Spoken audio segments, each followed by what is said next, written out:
press conference being held in the lead of the opposition office in Port of Spain. I want to thank the media for joining in. Also, parliamentary colleagues, well-wishers, all listeners and viewers on the World Wide Web. Thank you this morning.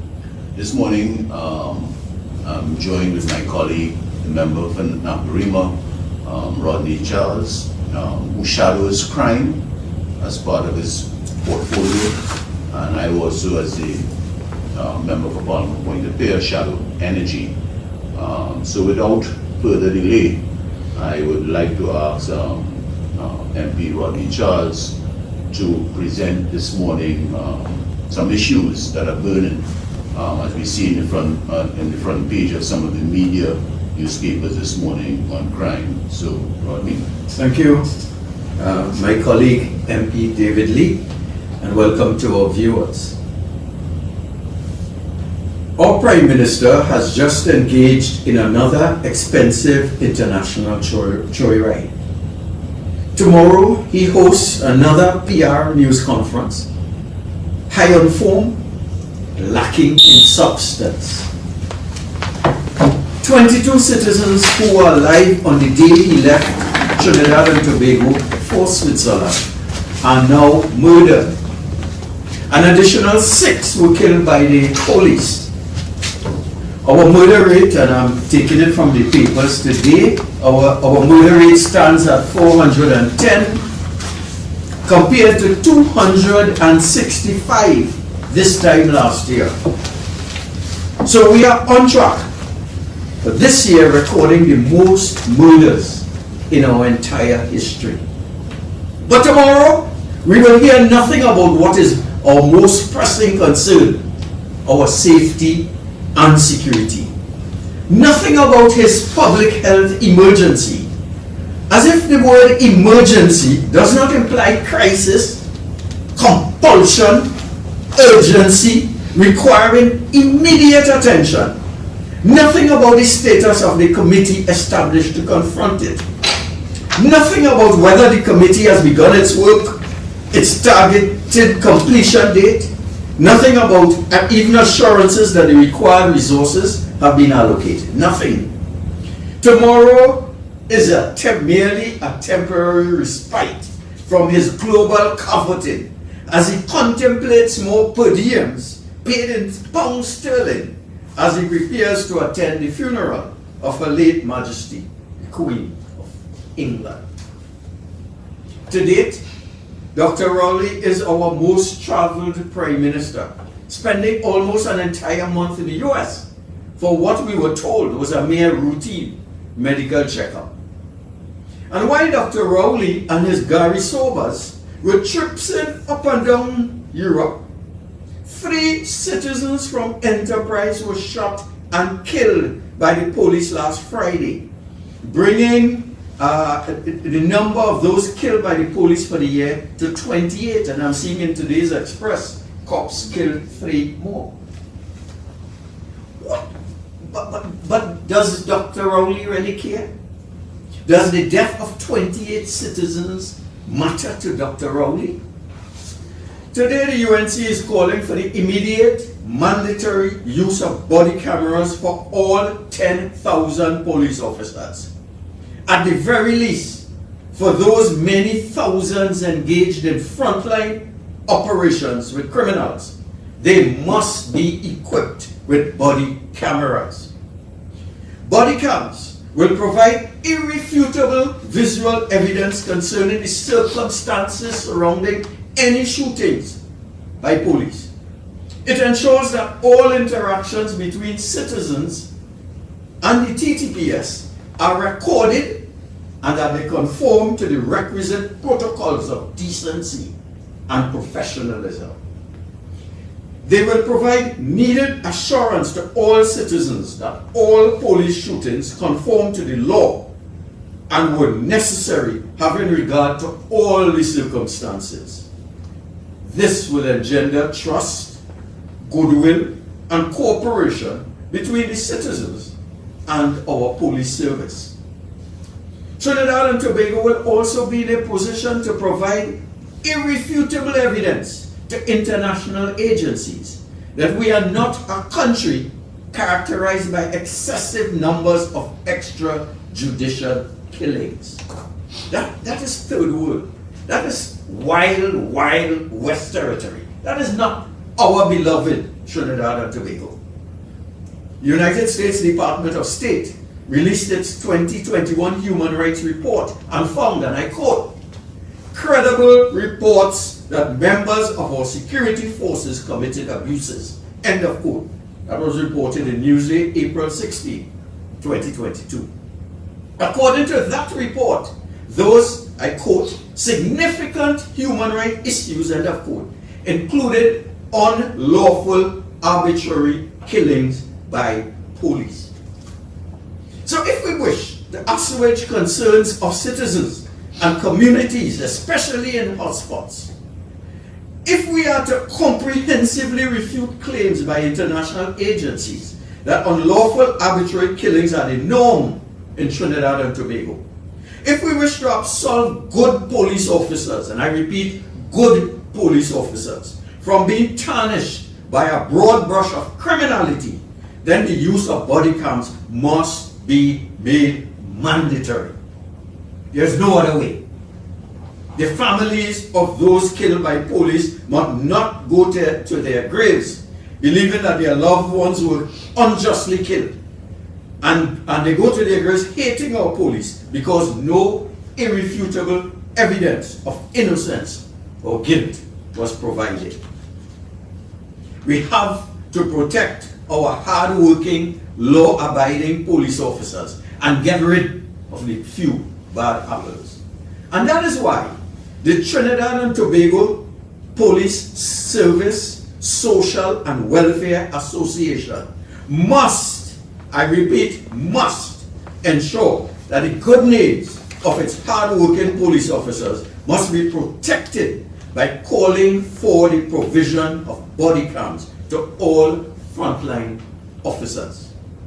If they do not insist on body cams, then they are abdicating their responsibility to those officers who have nothing to fear, who operate within the law, and who would wish the world to know.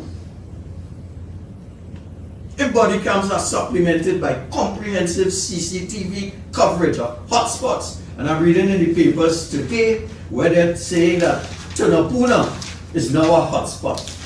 Tunapuna, yes, Tunapuna is hot. Police, residents face killings and hardship. That is in today's Guardian. Tunapuna is hot. Police, says police. Young men rent guns for $500 to commit crime. Residents face killings and hardship. So we are saying that if body cams are supplemented by comprehensive CCTV coverage of hotspot areas, then citizens' concerns will be addressed. Good policing will be acknowledged. And most importantly, international agencies will have to withdraw their allegations regarding extrajudicial killings by police officers in Trinidad and Tobago.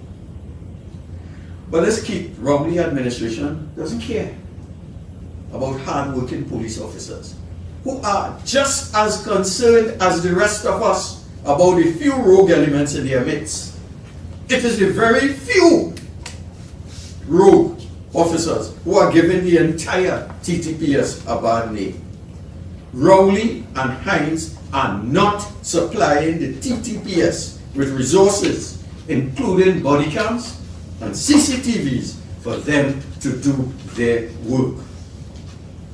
A Trinidad Guardian report of July 19, 2022 tells us, and I quote, more than $1 million was spent to purchase close to 1,160 body cameras for the TTPS, which well-placed sources say are not being put to proper use. End of quote. We were told by the then National Security Minister, Stuart Young, that there were 7,200 police officers in the TTPS, supplemented by close to 3,100 SRPs. That is in the Express, October 11, 2018. The state is also recruiting an additional 1,400 municipal police officers. So all these police officers, close to 11,000, and only 1,600 body cameras, that is shameful. And furthermore, they are, quote, they are not being put to proper use, end of quote. This is shameless for a country pretending to be, or aspiring to be, a first world nation. Has anyone in Trinidad and Tobago seen a TTPS officer using body cams in the performance of his or her duties? Has anyone? The government's use of CCTV cameras shows why we will remain under Hines and Rowley a third world country. A Trinidad Guardian, April 8, 2022, report quotes Ethelberg Hines as saying, quote, as at February 28, 2022, there were 1,796 CCTV cameras installed throughout Trinidad and Tobago. And of this number, 1,063 were fully functional, with 733 considered to be either not fully functional or non-functional, end of quote. Hines could not say when the 733 would be fixed or whether or not they were in hotspot areas. You see how we operated in Trinidad and Tobago by VAPs? Those who ought to know, who ought to be setting policy, and do not have the data at hand, and whatever data they have, it's insufficient to make well-informed decision. That self-same Hines collects over $50,000 in salary and perks every single month. Every single month.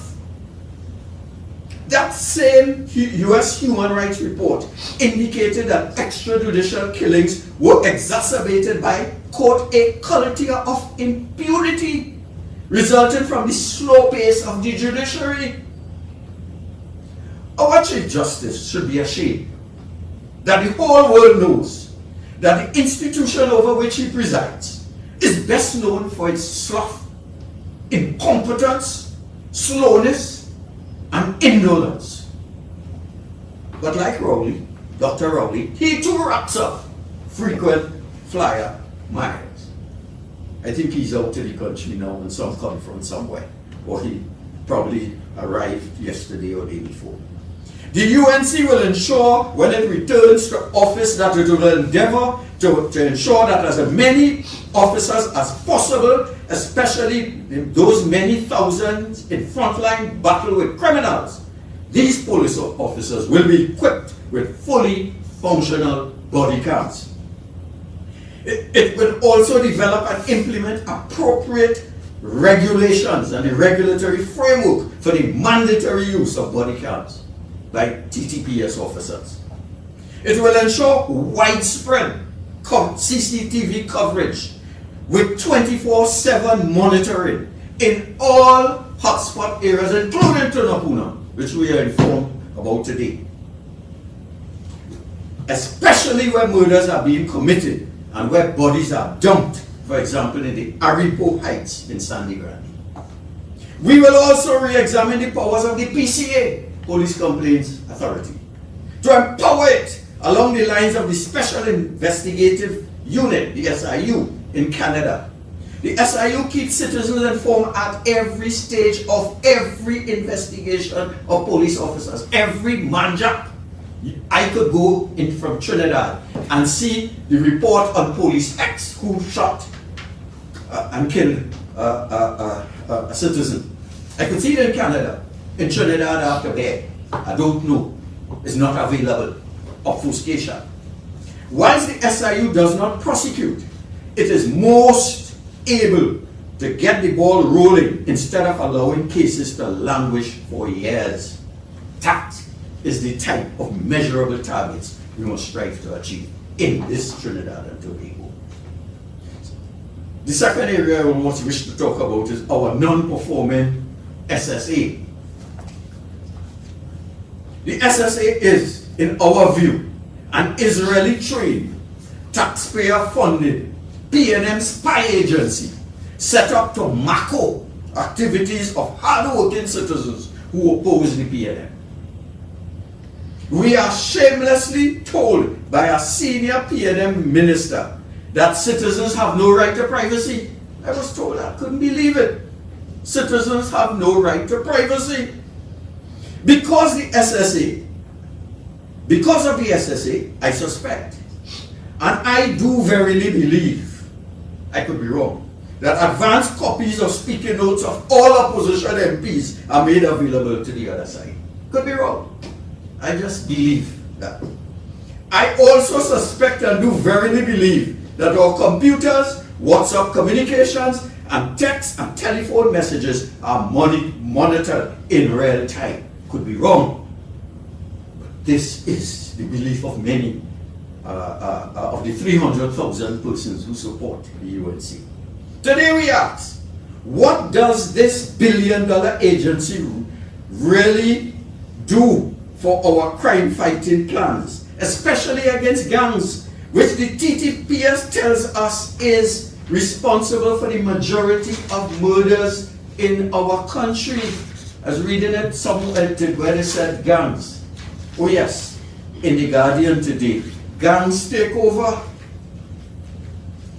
We are asking, why do the gang leaders always appear to be on top of and a few steps ahead of our TTPS? Why? Daily we hear protests, some in Port of Spain, where our capital city is shut down for hours, while the TTPS appears to know of the existence of these protests after the fact. Why? Why do we still hear hits from prison? And the SSA appears unable to use the intelligence to either warn the victims or apprehend the perpetrators before the hits are acted upon. Why? We are told by a former AG, Attorney General, when the anti-gang bill was being debated, that he knew, the state knew, how many gangs existed, the names of the members, their modus operandi. All they needed was the bill to be passed. So I call on Faris Al-Arabi today, right? Because I'm reading here Crime Stoppers. They say if you know something, then say something. I am calling on Faris Al-Arabi. If you know the names of all the criminals, all the gangs, all the members, where they live, what they do, then say something to the TTPS. Say something. If you cannot, then your statements made in Parliament were either incorrect or highly exaggerated. Be a man. If we live in a country that our word is our bond, and you said you knew, and Crime Stoppers is telling us you know something, say something, I call on Faris Al-Arabi today, this morning, to do his duty to Trinidad and Tobago and stop the talk, stop the old talk. So we ask, why has the expensively funded SSA not been able to infiltrate these named gangs? Why? And their offspring gangs. Why can they not monitor electronically and otherwise the movements and intended actions of the leadership of the gangs? They're not in Okio, they're not in Chicago, they're in Trinidad, they're in Port of Spain, they're in San Fernando, they're in Endeavour, they're in Tunapuna. You cannot have $1 billion, almost $1 billion, and you cannot infiltrate these gangs and alert the TTPS to the movements and actions of the gang leader. Why does it not have a network of undercover agents, that's the SSA? Why? And informers to precisely tell law enforcement who are supplying the gangs with guns. It's a rocket science. And if law enforcement is so advised, why are the necessary sting operations not executed to arrest the big importers? Why is the SSA not involved in following the money involved in drug purchases and sale? Why is the SSA seemingly unaware of the precise recruitment strategies of gangs and interrupt and disrupt the recruitment strategies? Why is the SSA not aware of how and where training to shoot guns take place? The gang members who are recruited, you get a gun, they have to know where to pull a trigger, how to do, what if the bullet come out, how to reload it, etc. Why are we not aware? How could how could regimental bullets and uniforms be used in gang killings? And the expensively funded SSA seems blissfully unaware, just like the rest of us.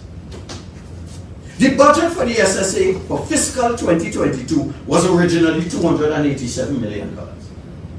This figure was increased by $66 million to $353 million in the mid-year review.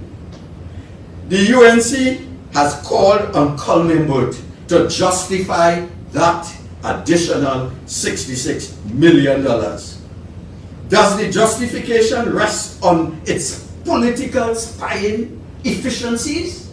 We ask. Citizens may well ask, if the SSA did not exist, would we have more murders or less murders, more home invasions, more shootings, woundeds, less gangs, reduced gang membership, less guns coming into the country? Of course, Dr. Rowley will come and say that if it were not for the SSA, we'd have 1,000 murders. But he doesn't know. He does not have data. Dr. Rowley operates by facts. Gets up in the morning, and we have a public crime is now a public health emergency. He doesn't know what he's talking about. He doesn't explain it to us. He trips off to Europe and he leaves us wondering what the devil is he talking about. If the work of the SSA cannot redound to measurably reducing or eliminating gangs, then its annual budget allocations must be reduced significantly and applied to other crime fighting areas in an all-of-government approach. The UNC is calling for an urgent performance audit of the SSA. Let me repeat. The UNC is this morning calling for an urgent performance audit of the SSA. If the SSA cannot measurably justify its existence by pointing to specific, measurable, and timely crime reduction targets being met, then a UNC administration will reduce its annual budget by $100 million from $363 million this year and reallocate that sum not to other crime suppression strategies like arresting and jailing citizens, but instead to the vital and under-resourced areas of crime prevention and crime rehabilitation. We will move money from crime suppression to crime prevention and crime rehabilitation. That $100 million that we will save in the SSA, that in our view is not performing, given what we have said, which I said before, can be used to buy laptops or increase the measly $4 million allocated to cadets and the incomprehensibly minuscule figure of $10,000 for 4-H clubs. Imagine that. $10,000 for the 4-H clubs that they used to imbibe a sense of a love for agriculture among primary school children. They do not understand governance. They do not understand that. They are posing. They are an embarrassment. They are a aristocratic group of people living off the fat of the land. That is the PNL. We will increase the insignificant $2 million to police youth club. You can imagine that? $2 million for police youth clubs, and that is critical as a crime prevention. So young boys could join the police service. They learn to love the police. They learn discipline, and they learn culture and whatnot. Things they do not get in their home, perhaps of the situation. They get that. You allocate $2 million to police youth clubs. Some of that $100 million can be used to train teachers for the ECCE centers designed to give poorer children an equal chance academically when they enter primary school. So the single mother who is working as a security guard, she, instead of leaving the child with somebody, she sent her to a properly organized, resourced early childhood center where her child gets a good education as all the cabinet ministers' children.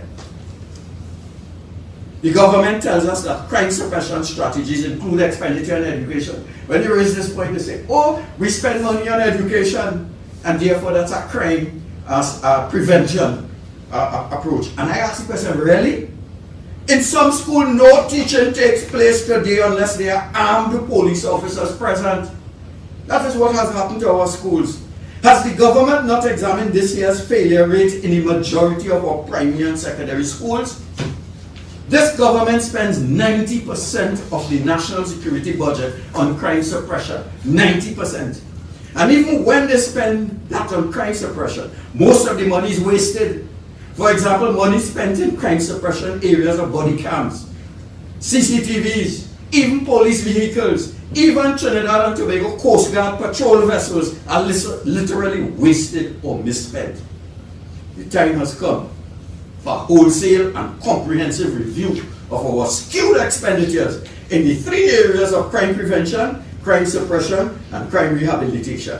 There's absolutely no performance-oriented reason for the crime suppression agency called the SSA to get $353 million annually, while the crime rehabilitation NGO Vision and Mission, which deals with rehabilitation of prisoners, including deportees from the US and Canada, has to survive on a measly $7 million. That is shameful. 353 for spy and 7 million to rehabilitate prisoners. How could that be justified? That is government P&M style. Spend huge sums, including billions, to arrest and jail citizens, with over 2,000 yet to be convicted in remand yard. But pennies, literally pennies, to prevent and rehabilitate. Billions to jail, pennies to rehabilitate. An incoming UNC administration will change all that. We have a proven track record of achievement in reducing crime. We have it. We know what to do, especially annual murder rates. Whenever we are in office, it is purely a matter of vision, leadership, proper direction, astute management, and the will to serve the citizens and a desire to make Trinidad and Tobago the envy of all nations. We reduced crime twice when we were in office. The records are there. The records are there. Facts are stubborn things. They don't go away. We did it once. We will do it again when we return to office. It is only a matter of time. I thank you. Thank you, MP Charles, for that powerful presentation here this morning at our Sunday morning presser. I can take away two things if I remember. You said a lot there, Rodney, talking about body cameras for the policemen and the lack of funding for the police youth clubs, which is so critical to ensure that our young people steer onto the right path and guidance as they traverse their formative years. So again, thank you, MP Charles. I will now get into my presentation this morning. I'll be talking about energy. There are a couple of issues that I would like to discuss besides the traditional energy issues and the, as Rodney Charles had mentioned, the joyride by the Prime Minister in the last 7 days and before. I would like to touch a bit on the Paria Commission of Inquiry debacle, and also in today's one of today's media, they talked about the restart of Night One after that explosion last year. So those are the three areas I would like to get into this morning. I just like to start off that this morning the opposition is here to demand accountability on behalf of all citizens of Trinidad and Tobago from the Prime Minister, who's on a, in our view, a political relation joyride, which he is calling an energy trip. I just want to remind the population and the listeners and viewers out there that between 2015, September 2015, approximately the 8th of September, to present, today is the 11th of September, literally 7 years, and this government is going into their 8th year that they control our energy sector. So for the last 7 years, this government has been totally in control of our energy sector, which is our driving revenue stream for our citizens of Trinidad and Tobago. And coming out of that revenue stream of that energy is why we have enjoyed in all of it for the past 30 plus years or 50 years, a very high standard of living in our country because of that. What has happened in the last 7 years under the control of this PNM government? You had at least 3 ministers of energy. And in the first cabinet, you had Ms. Nicole Oliveri, who was the MP of Labrake. At that point in time, I think she lasted 1 year as the Minister of Energy. Then they had a reshuffle, and then came in the late Franklin Kahn, God rest his soul, who took up the mantle of being the Minister of Energy until his demise sometime last year. And now you have Minister Young, who is now the 3rd Minister of Energy that is controlling our energy sector. And what is the track record of the Prime Minister and his Minister of Energy over the last 7 years? I just want to remind the population, they had to close down and shut down of Petrotrin, and our refinery has given us, fuel security for the last 60, 100 years. You had bad negotiations in the Houston trip by the Prime Minister and this present Minister of Energy, Stuart Young. You had a wastage of over $300 million in Atlantic Train 1. You had the most plant closures under this government in the last 7 years in Point Lisas. You had failed to incentivize the energy sector over the last 7 years by this government. You had failed shallow and deep water bid rounds that were very unattractive by our energy companies, that they did not take up the offer. So, and these are just snippets of highlighting what the fiasco over the past 7 years that this government has been in control of our energy sector. So we are asking, when the Prime Minister comes tomorrow at his press conference tomorrow morning, over the last 7 days, what new information, new energy discussions he's coming to tell the population. And we have a few questions that we would like to ask the Prime Minister. After 7 days from Switzerland to Germany to the United Kingdom to Holland, Hague, and back home, what really are you coming to tell this country that you have not told the country over the last 7 days? Because we have seen a lot of pictures on Facebook, of boardroom pictures, of meeting of different individuals over the last 7 days. So we are asking, after these trips, and one would remember that the Prime Minister for the year went on 2 energy trips. One in Doha, which we have never heard any meaningful contributions coming out of that Doha trip, and one in Washington, which has produced not one single result for this nation that I'm aware of. So tomorrow, when the Prime Minister comes in his press conference, I hope, and the country is hoping, that he comes to tell us, is there going to be an increase in oil and gas exploration for the country? Are we going to see new investment, foreign direct investments, that he's coming back home in his briefcase and he's going to lay out to us tomorrow of the millions and billions of new investments that himself and Minister Young will bring back to the country tomorrow? So we wait tomorrow to hear what new information that the Prime Minister and the Minister of Energy has to tell this country. Because we feel it's a public relations stunt for the last 7 days, because Budget Day is September 26th, in about approximately 2 weeks' time. And when you look at the history of our energy sector over the last 7 years under this present government, and you review all the budget documents for the last 7 years, whatever have been stated in those budget documents have never borne fruit. They have never borne any single tangible, positive, constructive issues that came out of those budget statements.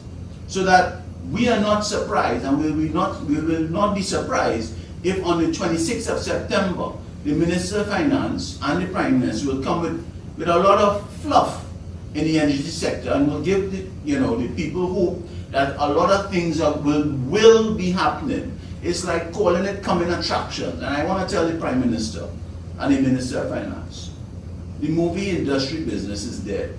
COVID killed it out. So there's no more coming attractions ever. Netflix put a death into the movie industry. So do not come to tell this country we have coming attractions after 2025, after general elections in 2025.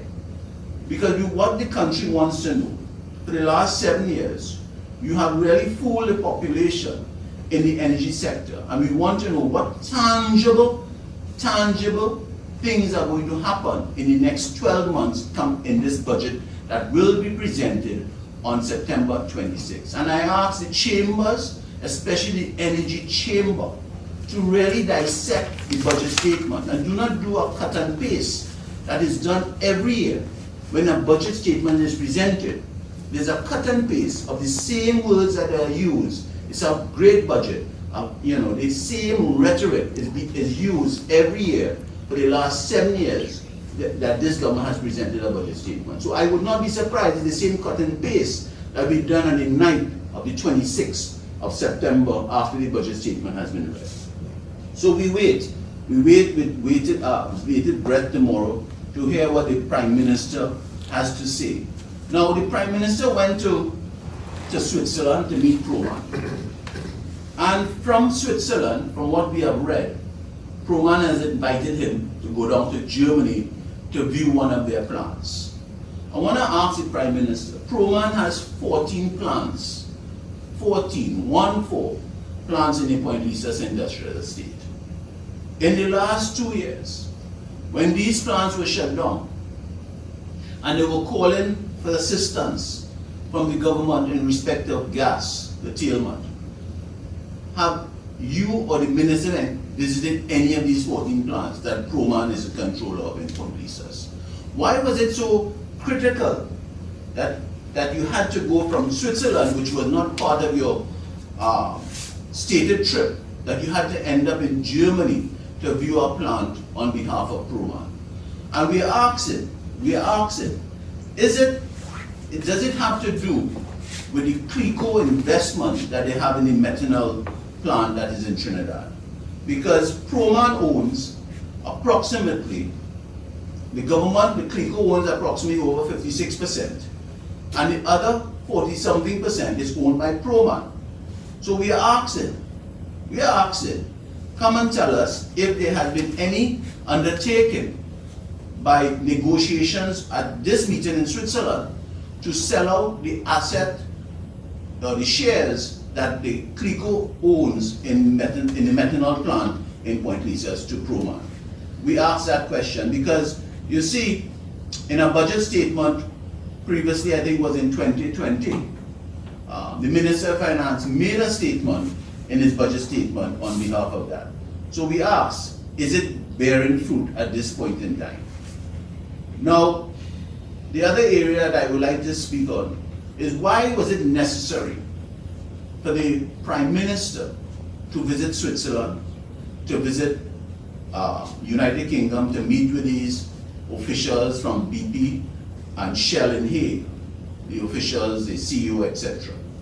In the past, these same individuals, the executive management of these energy companies, used to come to Trinidad to meet with the Prime Minister. They came between 2010 to 2015 to meet with the then Prime Minister, the Honorable Kamala predecessor. We are asking, why was it necessary for you to go to meet these individuals? Is it because for the last 7 years, your government has made our energy sector so unattractive that you had to visit them, to try and give them some hope or incentivize that our energy sector will be alive and we can work together in that energy sector. So,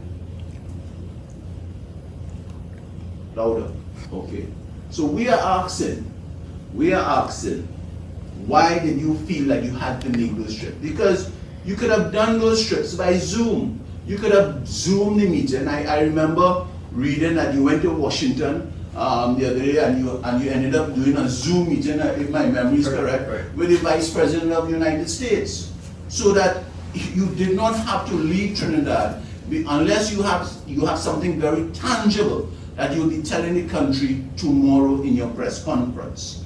So that, and what is it also we found strange is that the program in Trinidad had to fly up two of their executives from Trinidad to Switzerland to present to the Prime Minister of Trinidad and Tobago of what is happening in Trinidad in Switzerland. Something is not sitting right with that whole trip, Prime Minister, and the country needs, has answers, questions to ask, and we are asking questions that tell us an account of what really these trips are about. It's just a public relations stunt for the budget that is coming up to try and add some fluff to the budget statement that will be presented on September the 26th. I now want to turn to an issue that is burning in the newspapers this week, and it also touches my constituency of Point of View, and that is the whole Commission of Inquiry into the Paria debacle tragedy that happened in February this year. And it is really disheartening to read in the newspapers since February to now that the chairman of that Commission of Inquiry into Paria tragedy had to go public to beg and ask for certain basic needs to get the commission going. And these basic needs, it is staffing, stationery, furniture, even better accommodations for his commission and his staff, for his lawyers, etc. And it is really disheartening to read that and to another delay by the setback, because the families were hardened. I was hardened as the MP for Point of View when in April, in March 10, 2022, the Commission of Inquiry was announced by the Minister of Energy, Stuart Young, that there would be a Commission of Inquiry put in place. They had appointed at least 2 commissions at the time in April 2022. The first chairman was Dennis Morrison, and then he subsequently resigned on June 24th, 2022. And then you have this new chairman, King's Counsel, Jerome Lynch, who is now the chairman of that Commission of Inquiry. And he is calling, he had to reach out to the media. He had to reach out to the media this week to beg, to put pressure on this government to get certain basic criterias, materials, staffing, furniture in place so that they can do a job and get to the bottom of that tragedy that took place in February in Paria in 2022.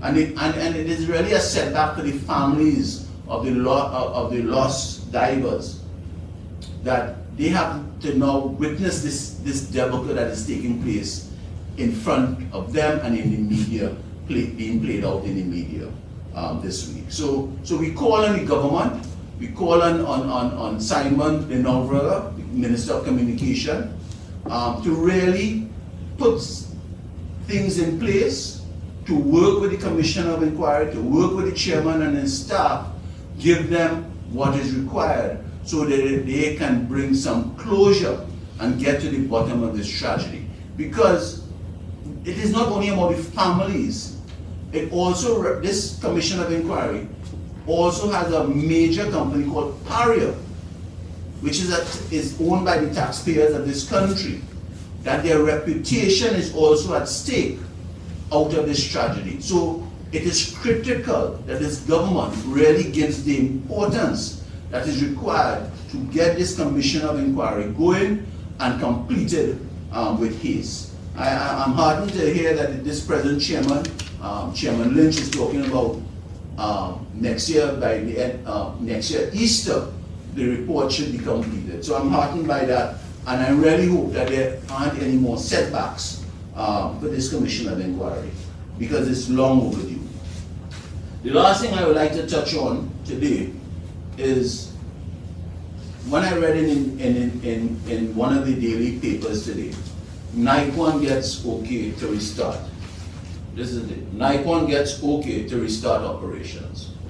Now, this is serious that I, as the MP for Pointe-a-Pierre, have to be reading this in the newspaper. And I'm sure the community of Marabella, especially Batu Avenue community, also they're reading this in the newspaper today. Because we have always called, I have always called for the report of this explosion to be made public. Nikon has never reached out to the community of Batu Avenue and Marabella to give them some comfort when this explosion took place back in April 2021. And to date, nothing has been told to me as the MP for Pointe-a-Pierre and also the community of Batu Avenue and Marabella what actually took place. And it is passing strange that we can read this in the newspapers today, that Nikon gets okay from the Ministry of Energy to restart operations. And we do not know if the findings of that report, if the corrective measures have been put in place to ensure the safety that this explosion, another explosion, does not happen out of that Nikon plant. Now the Nikon plant, you would remember, is a past World GTL plant, the Malcolm Jones fiasco that this country lost billions of dollars on. And they sold Nikon at peppercorn price. And you have one Ainsley Gill, who is the owner and founder of Nikon. So we ask, I am asking as the Member of Parliament of Pointe-a-Pierre, that Nikon sits on the Pointe-a-Pierre, the Petrotrin refinery area, and also borders Batu Avenue and Marabella, and also Pleasant Park, that come and tell the community before you really start backup operations that it is safe to start and another explosion will not happen again. So we are waiting on Mr. Gill. We are waiting for the report from the Ministry of Energy that to be made public, and we wait at this point in time. So with those few words, I have come to the end of my presentation here this morning. I know the media is here. I don't know if they have any questions to ask, and we take any questions from the media. I thank you. We just have a couple of questions that were sent in. MP Lee, is it then that the UNC is saying that the Prime Minister's overseas trips did not bring any benefit to the country, and they were a waste of time? Well, what we have seen in the past of his previous trips, we have not seen any tangible benefits in the energy sector coming out of any of his trips that he has done so far. I mean, one of the major trips that he talked about was the Houston negotiation, and we all knew what happened after that, the plant closures at Point Lisas. So we hope that the last 7 days that the Prime Minister and Minister Young has been in Europe, that tomorrow we wait to see and listen if anything any tangible projects will be coming out of his trips in the last 7 days. To MP Charles, National Security Minister Fitzgerald Hines has said that crime cannot be eradicated overnight. What plans does the UNC have to arrest crime? Well, clearly, Minister Hines is falling into the trap of not knowing how to manage an organization and to manage outputs. There are going to be short-term, what we call low-hanging fruit, and medium-term strategies and long-term strategies. There are a number of things that he can do right now. We have spoken in the past about, if for example, when we were in office between 2010 to 2015, we emphasized a number of social development programs that created activities to occupy the minds of citizens, particularly young persons. So that we had a comprehensive sports program, we had comprehensive scholarships. We opened NESC, we opened I think Fazal Karim did an MIC, I think my colleague here, Dr. Lee, was involved in the provision of challenging opportunities and profitable for the citizenry. So those things were closed down. The laptops were closed down, right? So that we have right now a hiatus in terms of what the expectations of young persons are being left onto their own devices to survive in this environment. There is no help for the poor mothers who would like their children like any other parent. Why are children from low-income homes at a disadvantage compared to children of MPs or government ministers or middle-class persons? Our children go to Montessori schools and get extra lessons and whatnot. They cannot. A government is supposed to cater for all citizens. Rich, poor, black, white, bald-head, short, tall, all. But they cater for the 1%. And this is the criminality of what is taking place today. You cannot, and I call on the 1% to understand, you cannot own everything and expect to survive in a country. You have to share some of the bread. You have to share. So you cannot get all. I'm also talking to the swing voter, saying you are responsible for electing the PNM. You are. The PNM starves you, fires you, treats you with disdain, and then just before election, they come and they give you a little handout, a CPEP contract. So they concoct some banana story, some foolishness, and people are, I was going to vote UNC, but because I'm banana, I'm not voting. You were not going to vote UNC. Be honest. If you were waiting for a simple excuse to vote back in the PN. So, talking to Trinidad and Tobago, the teachers, the nurses, the doctors, the engineers, the middle class, the policemen, the Coast Guard officers, you have a responsibility to save us from this nonsense that passes for governance in Trinidad and Tobago under the PN. Final question to MP Lee. The central bank recently reported that there was a decline in the energy sector.